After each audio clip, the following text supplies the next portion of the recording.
সবার খটকা লাগতে শুরু করলো যখন ছোট কাকাও গতকাল সাপের কামড়ে মারা গেল।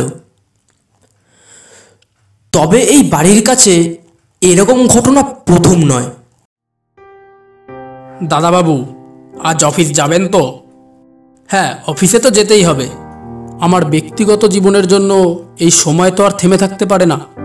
এই নাও গাড়ির চাবি, তুমি গাড়িটা গ্যারেজ থেকে বার করো, আমি রেডি হয়ে আসছি। এই হলো শ্যাম, থুরি শ্যাম কাকা, ছোট কাকার বিশ্বস্ত ড্রাইভার। পাশের পাড়াতেই থাকে। দীর্ঘদিন ছোটকার কর্মচারী হওয়ার সূত্রে সম্পর্কটা এখন প্রায় বন্ধুর মতো হয়ে গেছে। অন্যান্য মালিকরা তাদের ড্রাইভারকে যা বেতন দেয়, ছোটকা শ্যাম কাকাকে তার থেকে বেশি বেতন দেয়। ঘটনাচক্রে তখন আমি দোতলায় নিজের ঘরে আনমনা হয়ে বসে আছি। হঠাৎ কানে চিৎকারের আওয়াজ পেলাম। কার যেন তীব্র আর্তনাদ ভেসে এলো, ঠিক বুঝতে পারলাম না। দৌড়ে ঘর থেকে বেরিয়ে নিচে এলাম। দেখলাম ছোটকা গ্যারেজের দিকে দৌড়ে গেল। বুঝলাম শ্যাম কাকার বোধহয় কিছু হয়েছে। আমিও সেই দিকে এগিয়ে গেলাম। শ্যাম, এই শ্যাম, কি হলো তোমার? সাপে কামড়েছে দাদাবাবু। ঘুরে তাকাতেই দেখলাম ঠিক একটা চন্দ্রবোরা সাপ রাস্তার ওধারের জঙ্গলের ভেতরে চলে গেল। শ্যাম, কিচ্ছু হবে না তোমার, দাঁড়াও, আমি অ্যাম্বুলেন্সে কল করছি। এক্ষুনি তোমায় হাসপাতালে নিয়ে যেতে হবে। লাভ নেই দাদাবাবু, বোধহয় আমি আর বেশিক্ষণ বাঁচব না। বাঁচানো গেল না। সাপের কামড়ে ওই গ্যারেজেই প্রাণ হারালেন শ্যাম কাকা। ছোটকা পুনরায় ভেঙে পড়লেন। তবে সাপের কামড়ে মরার এই দুর্ঘটনা কিংবা রহস্য আমাদের পরিবারের কাছে বহু পুরনো। যা শুরু হয় আজ থেকে প্রায় বছর 4 আগে। এই হলো উত্তরবঙ্গের ধূপগুড়ি, আমার মামাবাড়ির এলাকা। আজ বহু দিন বাদে সবাই একত্রিত হয়েছি। একটা বনভোজনের আয়োজন করা হয়েছে। বন জঙ্গলে সবকিছু নিয়ে যাওয়া আবার নিয়ে আসাটা খুব বিরক্তিকর ব্যাপার বলে বাড়ির উঠোনেই ঠিক করা হয়েছে দুপুরের ভোজন সারা হবে। এই হলো আমার বাবা, আর এই হলো মা। বাবা পেশায় একজন স্থানীয় হাই স্কুলের অঙ্ক শিক্ষক। স্থানীয় এলাকায় একজন ভালো মানুষ হিসেবে বাবার খুব নামডাক আছে।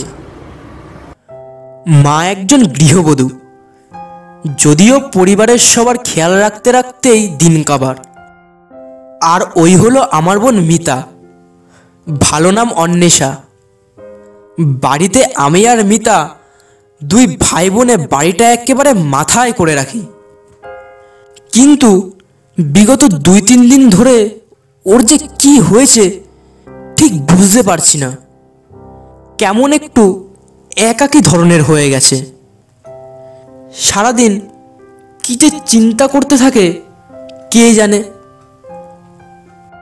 ভাবলাম ওকে একবার জিজ্ঞাসা করব কি হয়েছে ওর। কিন্তু এমন সময়, সবাই চলে এসো, ব্রেকফাস্ট রেডি হয়ে গেছে। হ্যাঁ, চলো সবাই, খাওয়া দাওয়াটা সেরে নিয়ে দুপুরের আয়োজন নিয়ে বসতে হবে, না হলে দেরি হয়ে যাবে। কিন্তু মিতা কোথায় গেল? মিতাকে তো দেখলাম বাগানের ওই দিকে গেল। আচ্ছা, তোমরা বসো গিয়ে, আমি মিতাকে ডেকে নিয়ে আসছি। মিতা, এই মিতা, কই গেলি রে? চল খেয়ে নে, না হলে দেরি হয়ে যাবে। মিতা, মিতা, মিতা, কি হয়েছে তোর? হঠাৎ করে মায়ের এমন চিৎকার শুনে দৌড়ে গেলাম। গিয়ে দেখলাম মিতা মাটিতে লুটিয়ে পড়ে আছে, কোনো সাড়া শব্দ নেই। মুখ সরাতেই দেখলাম মুখ দিয়ে ফেনা ঝরছে। সবাই হতভম্ব হয়ে গেলাম। চিৎকার চেঁচামেচি, কিছু বুঝতে পারছি না ঠিক কি হয়েছে। ওই ছোটকা বলে উঠল, সাপে কামড়েছে, এই দেখো সাপে কাটার দাগ। সেই মুহূর্তে সবাই ভেঙে পড়েছিল মানসিকভাবে, কিন্তু ধীরে ধীরে নিজেদেরকে পরিস্থিতির সাথে মানিয়ে নিতে হয়েছিল। সেদিনের পর থেকে আজও মা নিজেকে সামলে নিতে পারেনি। ডাক্তার বলে দিয়েছে উনি যেন মানসিকভাবে দ্বিতীয়বার আর ক্ষতিগ্রস্ত না হন। কিন্তু বিধিবাম আবারও এমনই একটা দুর্ঘটনা ঘটল, মিতা মারা যাওয়ার 3 বছর বাদে। মিতা মারা যাওয়ার পর নিজেকে সামলে নিলেও ভেতরে ভেতরে আমি প্রচণ্ড ভয়ের মধ্যে ছিলাম। আপনজনকে হারিয়ে ফেলার একটা ভয় কাজ করত নিজের মধ্যে। বাড়িতে সময় কাটানোর মতো কোনো সাথী ছিল না। কিন্তু এই সব একাকিত্ব, ভয় সবকিছু দূর হয়েছিল পরিবারের এক নতুন সদস্যের আগমনে। প্রায় 7 মাস হতে চলল। এখন অনেক ভালো আছে আমাদের পরিবারটা। মাও আগের থেকে অনেকটাই স্বাভাবিক হয়ে গেছে। আর এগুলো যার কারণে ঘটেছে সে হলো ছন্দা কাকিমণি, মানে ছোটকার বউ। বিগত 2 বছর ধরে ছোটকা একটা মাল্টিন্যাশনাল কোম্পানিতে চাকরি করে। বেশিরভাগ সময় খুবই ব্যস্ত থাকে। বেশ ভালোই মায়না ছোটকার। নিজের একটা গাড়িও কিনেছে এখন। ছোটকার বউ মানে ছন্দা কাকিমা খুবই ভালো একজন মনের মানুষ। বয়সে আমার থেকে ছোটই হবে। সারাদিনের অবসর সময়গুলো এখন ছন্দা কাকিমার সাথেই কেটে যায়। আমি যেন এক নতুন মিতাকে খুঁজে পেয়েছি। কিন্তু এই মিতাও যেন আমাদের জীবনে চিরস্থায়ী হলো না। বিয়ের কিছু মাস বাদে ছোটকার ছন্দা কাকিমণি দুজনে মিলে একবার দার্জিলিংয়ে ঘুরতে গিয়েছিল বেশ কয়েকদিনের জন্য।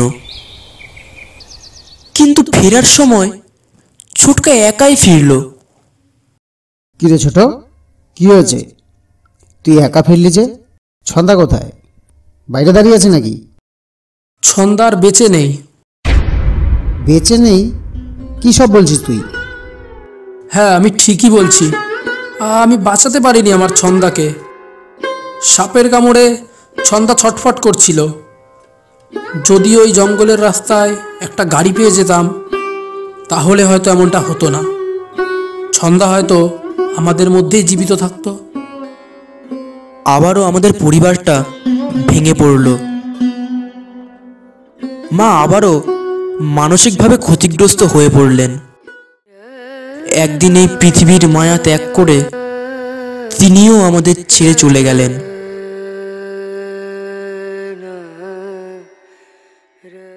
এখন আমাদের পরিবার বলতে শুধু 2 জন, আমি আর বাবা। মাসখানেক আগে পরপর 2 দিন শ্যাম কাকা মানে ছোটকা ড্রাইভার আর ছোটকা দুজনেই আমাদের বাড়িতে সাপের কামড়ে মারা যায়। ছোটকা মারা গিয়েছিল পুরনো লাইব্রেরির ঘরে। বহু দিন ধরে বন্ধ থাকা ওই ঘরটি একদিন ছোটকা খুলতেই যাবে, হঠাৎ দরজার সামনে ঘাপটি মেরে বসে থাকে একটা চন্দ্রবোরা সাপ ছোটকার পায়ে ছোবল মেরে পালিয়ে যায়। সেই সময় আমরা কেউ বাড়িতে ছিলাম না, তাই ছোটকাকেও বাঁচানো সম্ভব হয়নি। এইসব ঘটনা দেখে পাড়া প্রতিবেশী আমাদের বাড়িটিকে বিষাক্ত বলে আখ্যা দিয়েছিল। বহু জ্যোতিষী দেখিয়েও এর কোনো সমাধান হয়নি। এই বাড়িতে থাকা আর আমাদের পক্ষে সম্ভব নয়। তাই আমি আর বাবা ঠিক করেছি এই বাড়ি থেকে বেরিয়ে যাব। একটা নতুন বাড়ি ভাড়া নিয়েছি। পুরনো সব স্মৃতি ভুলে জীবনটাকে নতুনভাবে শুরু করার সিদ্ধান্ত নিয়েছি। তাই পুরনো ডায়েরি ছেড়ে আজ থেকেই এই নতুন ডায়েরিতে জীবনী লেখা শুরু করলাম। কিন্তু পুরনো সব স্মৃতির সারসংক্ষেপ এই ডায়েরিতেই লিখে রাখলাম, কারণ সব কিছু কি আর ভোলা যায়? পুরনো ডায়েরিটা কোথায় গেল? ওটার আর কোনো কাজ নেই, ওটা পুড়িয়ে ফেলতে হবে। আর কাল সকালে সাথীর সাথেও তো একবার দেখা করতে হবে, শেষবারের মতো। পুরনো জীবনের যখন কেউই রইল না, শুধু বাবা বাদে, তখন পুরনো জীবনসঙ্গীকেও নিজের জীবনে জড়িয়ে রেখে কি লাভ? এইসব তুই কি বলছিস বাপ্পা? তুই আর আমি তো ছোটবেলা থেকেই ঠিক করে রেখেছি আমরা একে অপরের জীবনসঙ্গী হব। তবে এখন তোর এরকম সিদ্ধান্ত নেওয়ার কারণ? আর তোর এই ডায়েরিতে এসব কি লেখা? কাল আমি তোর এই ডায়েরিটা বাড়িতে নিয়ে গিয়েছিলাম। এ তুই কি করেছিস? তুই ছোটকা আর শ্যাম কাকাকে খুন করেছিস? ও, ডায়েরিটা তাহলে তুই নিয়ে গিয়েছিলি? সব জেনে গিয়েছিস তুই তাহলে? হ্যাঁ, আমি সব জেনে গিয়েছি। আমি বুঝতে পারছি তোর ছোটকা সম্পত্তির লোভে একের পর এক তার সব আপনজনদের মৃত্যুর মুখে ঠেলে দিয়েছে। তুই যখন সব সত্যিটা জেনেই গিয়েছিলি, তাহলে তুই সবাইকে জানাসনি কেন? সেই মুহূর্তে প্রতিশোধ না নিয়ে পুলিশের কাছে সব প্রমাণ নিয়ে যেতে পারতি। কি হতো পুলিশের কাছে গিয়ে? ইনসাফ কিছু কি হতো? ফিরিয়ে দিতে পারতো নিষ্পাপ ওই প্রাণ তিনটে, যারা কোনো দোষ না করেই মৃত্যুর শিকার হয়েছে? আর যদি মিতা, ছন্দা কাকিমা বেঁচে থাকতো, হলে কি আমার মা রোগগ্রস্ত হয়ে মারা যেত? আর তার থেকেও বড় কথা, ছোটকার আসল রূপ যদি বাবা একবার জানতে পারতো, তাহলে হয়তো আমি আমার শেষ সম্বলটুকু হারাতাম। এই বাবাকে বাঁচিয়ে রাখার জন্য আমি প্রতিশোধের এই খেলায় নেমে পড়ি। সব ঠিক আছে, কিন্তু আইনকে নিজের হাতে তুলে নিয়ে তুই মোটেও ঠিক করিসনি। তুই থানায় গিয়ে নিজের অপরাধ স্বীকার কর, না হলে একজন আইনের ছাত্রী হয়ে আমি তোর সব কথা পুলিশকে জানাতে বাধ্য হব। তুই সিদ্ধান্ত নিয়ে নে, তুই কি করবি? সাথী আমার এই প্রতিশোধ নেওয়াটা মেনে নিতে পারেনি। আসলে আইন নিয়ে পড়াশোনা করেছে তো, তাই আইনটাই এখন ওর চোখে ভাসছে। ছোটকা আর শ্যাম কাকাকে মারার জন্য দুটো সাপ কিনেছিলাম, কিন্তু একটা চন্দ্রপুরাতেই সব কাজ হয়ে গিয়েছিল। ভেবেছিলাম দ্বিতীয় সাপটিকে জঙ্গলে ছেড়ে দেব, কিন্তু তার আগে যে তাকেও প্রয়োজন পড়বে তা আমি ভাবতেও পারিনি। সাথী আমার এই অপরাধটা কিছুতেই মেনে নিচ্ছিল না।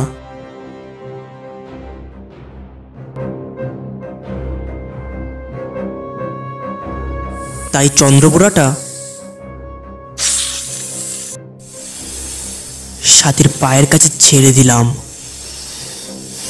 একটা ছোবল দিতেই আমি সাপটাকে আদলা ইট ছুঁড়ে মারলাম। সাথে সাথেই সাপটি সেখানেই মারা গেল, আর সাথীও সাপের কামড়ে সেখানেই মারা যায়। মরার আগে সাথী শেষ একটা কথাই বলেছিল আমায়। শেষমেশ আমিও। খুব খারাপ লাগলো রে। একদিকে তুই আর অপরদিকে বাবা। তোকে না মারলে সবাই সব সত্যিটা জেনে যেত, তাহলে বাবাকেও আর বাঁচিয়ে রাখতে পারতাম না। তাহলে এরপর কে? তুই শেষ, আর কেউ নয়।